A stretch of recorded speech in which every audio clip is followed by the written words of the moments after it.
Bienvenue à cet événement organisé par l'OPCO2I Île-de-France sur l'adaptation de l'offre de formation aux besoins en compétences autour d'une nouvelle étude qui porte précisément sur ce sujet et qui va vous être présentée d'ici à quelques minutes. L'idée, c'est de pouvoir travailler collectivement et d'avancer ensemble avec cette étude, ses résultats et ses pistes d'action qui doivent être travaillées collectivement. Le premier point, c'est un métier sur 5 n'a pas de sortant. Un métier sur 5 sur le cœur de métier. Le deuxième point qui est pour moi important, c'est la qualité de la formation. Manque d'efficacité, d'efficience, beaucoup de pertes d'énergie, on l'a vu tout à l'heure, parfois 30-40% des jeunes qui ne finissent pas leur formation, c'est pas possible. Avec les difficultés que nous avons, il y a un vrai travail à faire sur cette qualité de la formation. Et puis le dernier point, qui est vraiment important, qui est la pierre angulaire quand même de cette étude, qui est plus qu'une étude, comme je le disais, cette intelligence collective, c'est le travail en commun, le jeu collectif. C'est une vraie volonté des acteurs. Si aujourd'hui nous sommes tous là, c'est pas pour rien. Et également parce que du fait de l'intelligence de chacune des branches, des ressources, des idées, des innovations, chacune des branches, chacune des entreprises peut s'appuyer sur les idées, les essais précédents pour répondre aux problématiques. Et à mon avis, c'est le point le plus important à prendre en compte.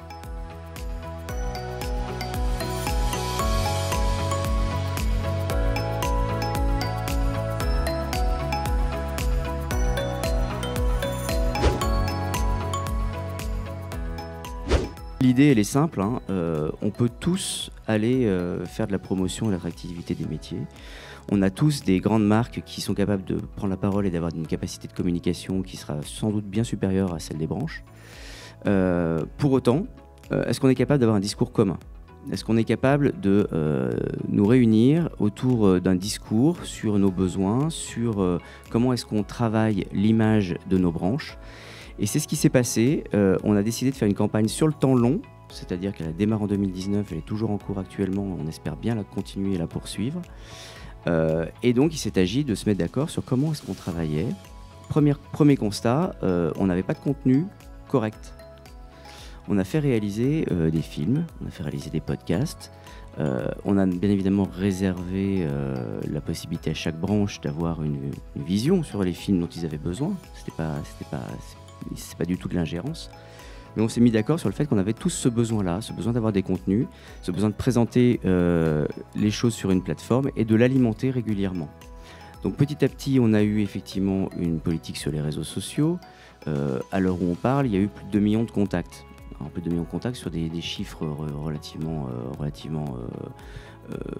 conséquents pour nous.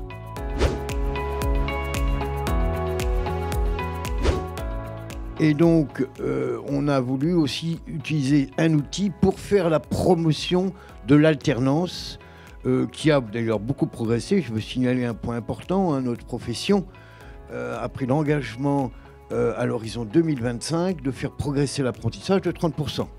Sachant qu'en fin 2021, nous avons constaté par rapport à 2020 déjà une progression de plus de 25%. C'est-à-dire que par rapport aux tendances que m'ont donné d'ailleurs nos amis de l'OPCO, les tendances 2022, nous devrions en 2 ans atteindre l'objectif que s'est fixé la branche, c'est-à-dire dépasser les 30% d'alternance. On a aussi, depuis 2 ans, travaillé sur quelle doit être cette prise de parole commune, interindustrielle.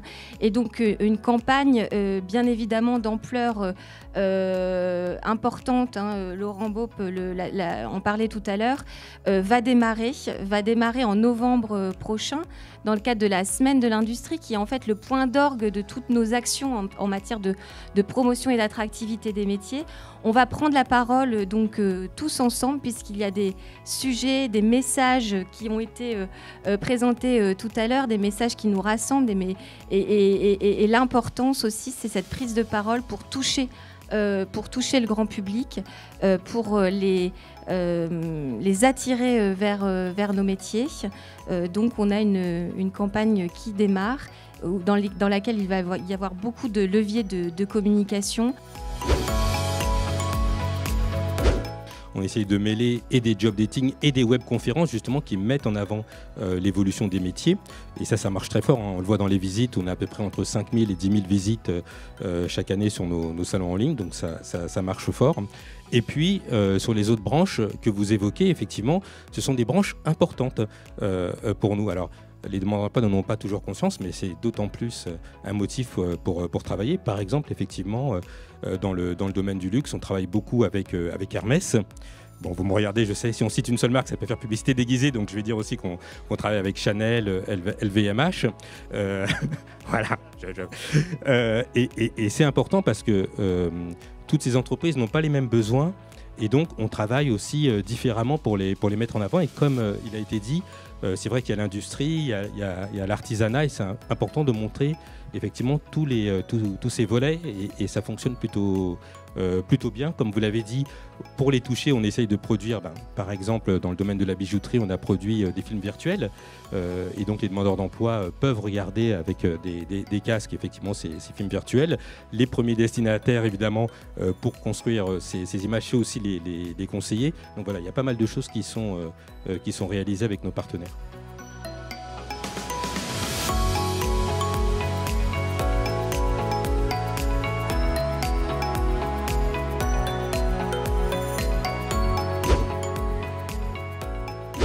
Au sein du LEM, on a mis en place une démarche d'engagement volontaire de nos industriels justement sur cette démarche, alors RSE au sens large, mais avec un pilier évidemment sur la transition écologique.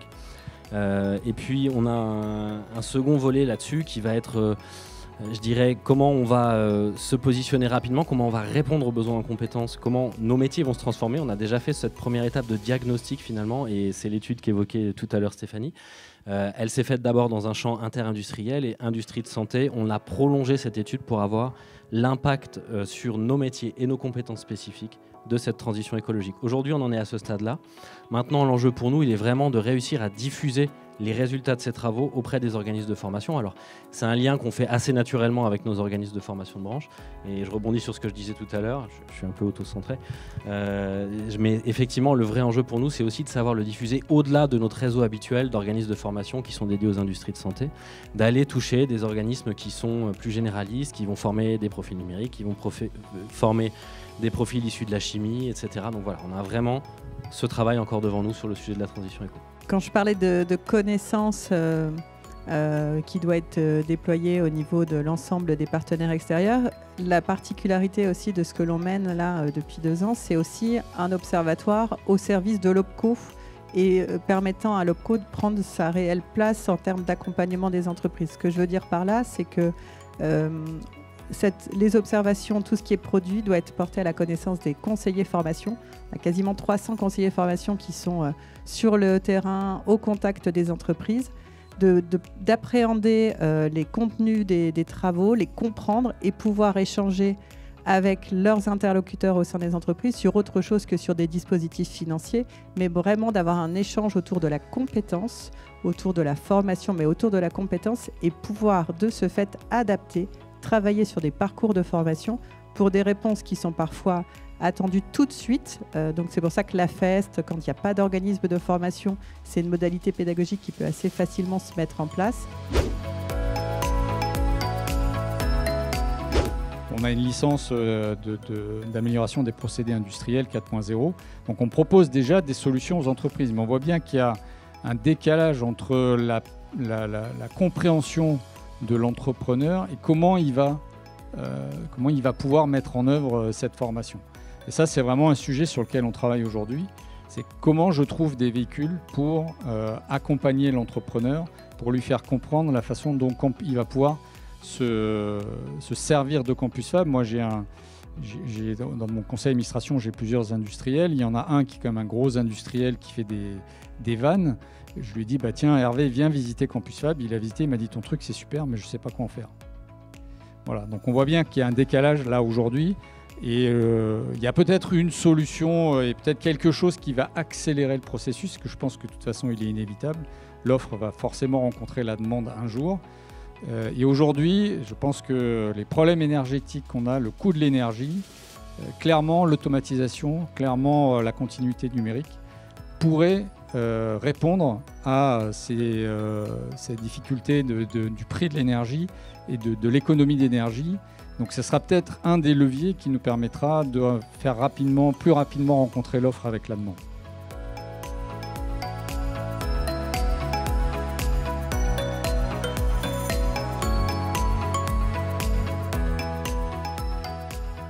Le premier point que je voudrais souligner, c'est qu'il y a bien deux questions dans la question.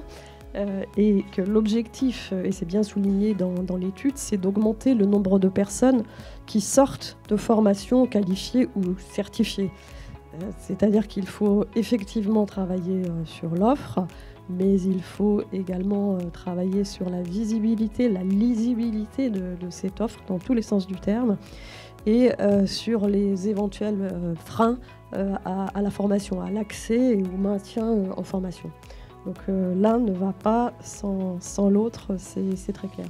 Ce que je veux dire, c'est qu'il y a cette idée d'inscrire la formation clairement dans un parcours d'intégration dans l'emploi. Après, travailler le meilleur moment, à mon avis, il faut le faire avec les entreprises aussi, parce que lors de la précédente table ronde, on a un peu dit alterner le macro, le micro, la bonne échelle d'intervention. On a dit que certaines formations étaient en avance de phase. Je pense que si on cadre un appareil de formation avec la plus grande intelligence du monde par rapport aux besoins exprimés globalement, on sera aussi toujours en décalage de phase. Il y a un moment où il faut aussi que les entreprises, en particulier les plus petites d'entre elles, vous aviez parlé de la prestation conseil en ressources humaines, je peux un peu développer, nous avons plusieurs packs avec l'OPCO2I, dont celui-ci. C'est un moment faire prendre conscience que si on a une difficulté récurrente de recrutement, c'est peut-être que les formations ne sont pas au niveau, c'est peut-être aussi que la politique de recrutement doit être révisée et adaptée à la réalité du marché du travail. Donc je ne vous ai pas apporté de solution à votre question, mais j'ai essayé de dresser des pistes un petit peu pour raisonner un peu différemment que formation-emploi. Je voulais effectivement réagir en disant, je trouvais très intéressant que la première table ronde se parle justement de la question de l'attractivité du secteur. Moi, je pense qu'il y a un gros travail à faire sur effectivement cette attractivité. Je pense que si on questionne le francilien moyen sur citez-nous les secteurs qui sont présents effectivement en Île-de-France, je pense que l'industrie ne sera pas effectivement forcément citée. Quand vous questionnez sur les salaires, les conditions de travail, on vous dira salaire, bon, c'est pas forcément formidable, c'est peut-être inférieur au secteur de services, alors que c'est l'inverse. Possibilité effectivement d'évolution professionnelle, c'est méconnu. Donc je pense effectivement, il y a tout ça effectivement à mettre en avant auprès du grand public pour effectivement qu'il sache en quoi consiste l'industrie, quels sont ses métiers, leur présence et leur réalité effectivement en Île-de-France notamment. Je pense qu'il y a vraiment tout ce travail qui est à faire et qui est colossal, mais je pense qu'il faut qu'on s'y emploie. Ça ne va pas être très original ce que je vais dire, puisque à l'Éducation nationale, bien entendu, nous sommes conscients de cette nécessité d'augmenter l'offre de formation sur les métiers dont on a beaucoup parlé ce matin. Et on s'y emploie en réalité, mais on retombe sur le problème de l'attractivité. On est prêt à ouvrir des sections et on se rend compte qu'une fois qu'elles sont ouvertes, une fois ces sections sont ouvertes, eh bien, elles ne rencontrent pas leur public. Bon. Et donc, comment faire pour faire en sorte de communiquer au mieux sur tout ce qu'on dit aujourd'hui, sur, vous le disiez, les résultats de l'étude, qui sont particulièrement intéressants. Et une des stratégies qui est mise en place au niveau de la région académique, c'est de travailler au rapprochement école-entreprise avec un certain nombre d'acteurs. On a parlé aussi de beaucoup d'attractivité, n'est-ce pas? D'attractivité, mais j'ai envie de vous dire pour quel métier? Pour quel parcours? Et derrière, il faut proposer les formations qui vont bien. En fait, il faut se tourner client. Nos clients, c'est toutes les personnes que l'on veut recruter, pour rejoindre nos industries, n'est-ce pas?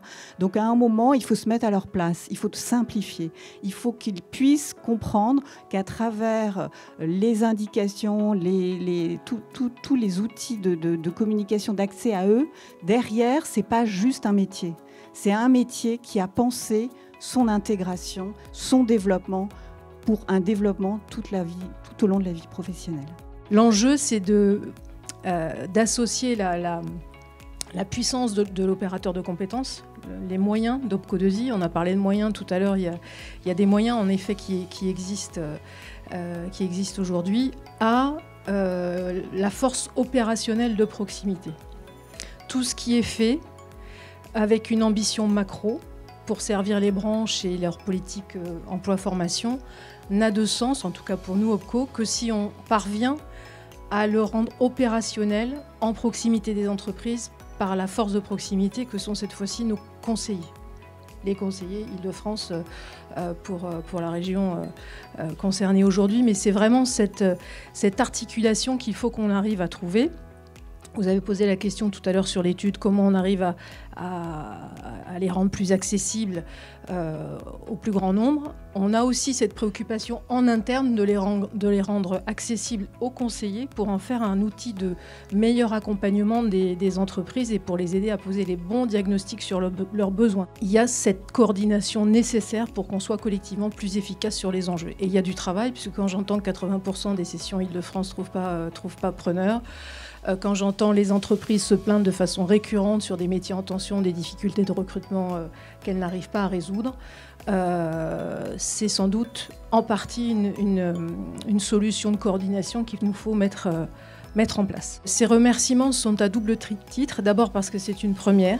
C'est la première fois qu'on s'organise pour mettre en visibilité, pour valoriser pour tous les acteurs locaux les travaux qu'Opco2i mène, en l'occurrence avec une étude telle que celle qui a été présentée.